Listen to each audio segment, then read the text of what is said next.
on Chapter 11, Dark Arts.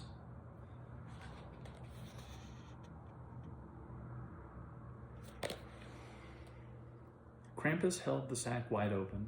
Jesse watched the darkness shift and swirl. The Yule Lord nodded and Makwa set it one foot in, then the other, slid down to his waist. Krampus tugged the sack up over his head, and just like that, the big man was gone. The brothers, Whippy and Nippy, followed without hesitation, needing no command. Isabel went next, and Vernon, who gave Krampus a look of utter contempt, but went in without a word. Krampus looked at Chet and the general. The general took a step back, his fear plain on his face. He shook his head. "No, sir, I ain't going in there." "You're all hot air, ain't ya?" Jesse said with a sneer.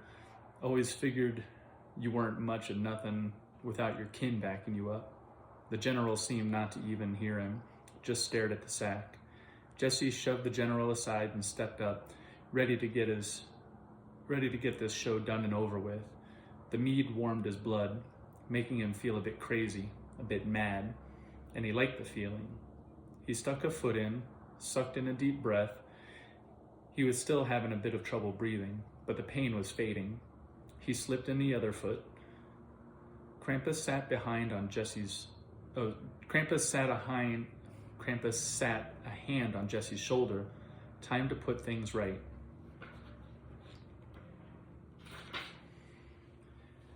"Just don't get us killed," Jesse said, and slid down into the sack. There came a moment when he felt nothing below his feet, the sensation not of falling, but more of like sliding down a velvet chute. A second later, he found himself on his butt in soft dirt and scattered hay. He blinked, and the world came into focus. It was night, the air warm. Jesse had never been to the ocean, but knew that must be what he now smelled.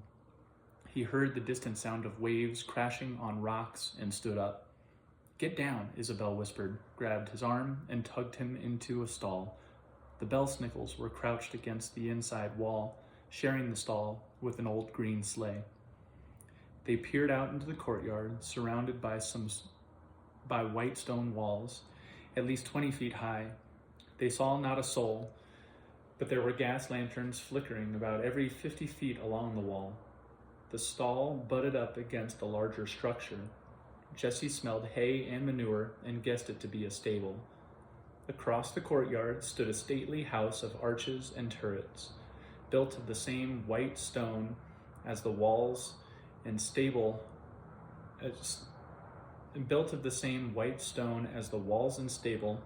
but topped with a red tiled roof. A cowboy boot connected to a leg suddenly appeared out of thin air right in front of Jesse. A moment later, the general sat on his back and slid in the dirt. The general glanced around, wild-eyed, pointing his handgun in this direction and that. Jesse, fearing the man would begin shooting randomly at any second, leapt forward, pulled him into the stall. Shortly after, Chet and Krampus arrived. Krampus stood tall, right out in the open, hands on his hips, surveying the courtyard. He spotted the old sleigh, walked into the stall, and ran a hand along its withered sideboard. "This is mine," he said in a low tone. "He stole it. One of the many things he stole. One of the many things I have come to reclaim. Come." He left the stall and walked along the cobblestone path. The Belsnickles followed. He stopped in front of the stable, looked it up and down. "This will do."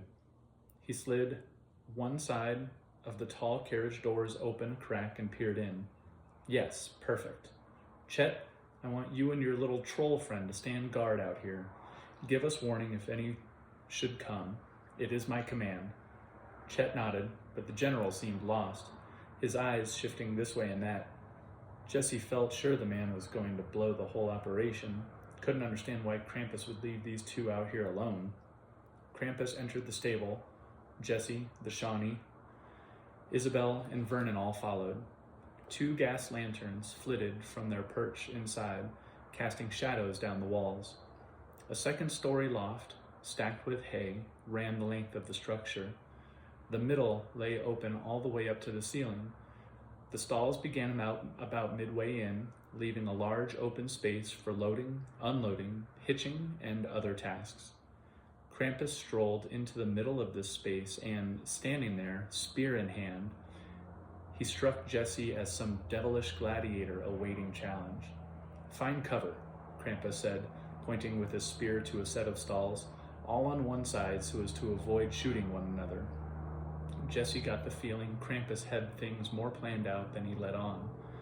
He hoped so, anyway. Jesse started to follow the other bell-snickles when he caught movement in the loft above. He squinted into the shadows, found his newly acquired ability to pierce the darkness amazing, but still saw nothing or no one. He glanced at Krampus. Krampus nodded. "There are eyes on us. Have been since we first arrived." Jesse swallowed. Things were getting very real, very fast. Jesse slid behind a large wall post and waited, having no idea for what or for how long. Isabel and Vernon found cover behind a stack of crates, and the Shawnee crouched in an empty stall next to Jesse. Somewhere a goat bleated. Jesse glanced behind him. Several reindeer looked back at him from their stalls, snorting and stomping in agitation. Jesse leaned his rifle against the post in easy reach, pulled the revolver from his belt, started to check the chamber, when a blast of gunfire came from outside, followed by a scream. Jesse jumped, almost dropping his pistol. He managed to get a hold of the grip and pointed it toward the door just as another round of shots rang out. A second later, something hit the doors with a loud thud. Chet rushed in, fell, and tumbled across the ground, losing hold of his weapon. "Fuck," he screamed, snatching his gun back up as he scrambled to his feet. Krampus grabbed him, held him. "He's out there," Chet cried, looking backward over his shoulder, trying to twist away from Krampus. "Shoot him." "We both did." "Oh, shot him." "We both did." "Shot him right in the chest. In the head. Didn't do a thing. Not a fucking thing. Didn't even slow him down." "Go stand with the others," Krampus said, and let him loose. Jesse was struck by how calm Krampus sounded. Chet dashed for the stables, slid in behind the giant post next to Jesse. "We're fucked, man," Chet said, his chest heaving, his breath coming hard and fast. "That thing, there's no stopping it. It's a monster, a real live monster." Jesse found his own breath speeding up, found himself badly in need of another shot of mead. He heard the patter of little feet above them, caught sight of a few boyish figures dashing about in the rafters. "Shit," he said, switching to his rifle. "They'll get the drop on us." But no fire came from above, only the occasional eyes peeping down at them. "Don't like this," Jesse said, keeping a bead on them. "Not one bit." Something flew through the door and hit the ground and rolled across the straw-littered dirt, coming to a stop at Krampus's feet. It was the general's head, the neck cut clean, the eyes gone. Jesse's mouth became dry. His heart drummed in his chest. He forgot about the figures above, could only stare at the gory sockets that used to be the general's eyes. "Fuck me," Chet whimpered. "Krampus," a voice thundered from outside. "Your time is done." Krampus smiled, glanced back over his shoulder. "Hold your places, watch the rafters, and don't waste any bullets on our dear old friend Santa Claus." Jesse caught sight of a dark shape approaching the carriage doors, far too wide to slip through the gap. It gripped the massive doors and effortlessly shoved them apart to arm's length. It was him. There could be no doubt. Santa Claus. Balder. He stood there in the flickering lantern light with a look of supreme confidence on his face, not as a man coming to battle for his life, but a man coming to stomp upon vermin. He was as far from the image of the plump, jolly Santa Claus of vintage Coca-Cola ads as Jesse could imagine. He even had a hard time making this to be the same man he saw running across the snow so long ago in the trailer park. This man looked more like a Viking lord, gold hoops in his ears, his white hair tied into a top knot, his long beard braided and running down his bare barrel of a chest. He wore red leather breeches with stockings and curled toe shoes, adorned with big brass buckles, thick leather wristbands, and a wide harness studded with brass rings atop white fur. Much shorter than Krampus, but stout, solid, hard-packed muscle like a bull, thick through the neck, waist, and ankle.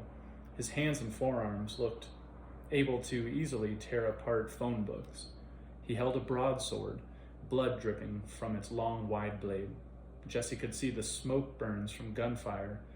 They ran across his chest, his face, but found no trace of any wound. Santa Claus slid the heavy doors shut behind him, pulled the slide bar in place, barring them all in. He shook his head, a look upon his face of a man who has a distasteful chore before him.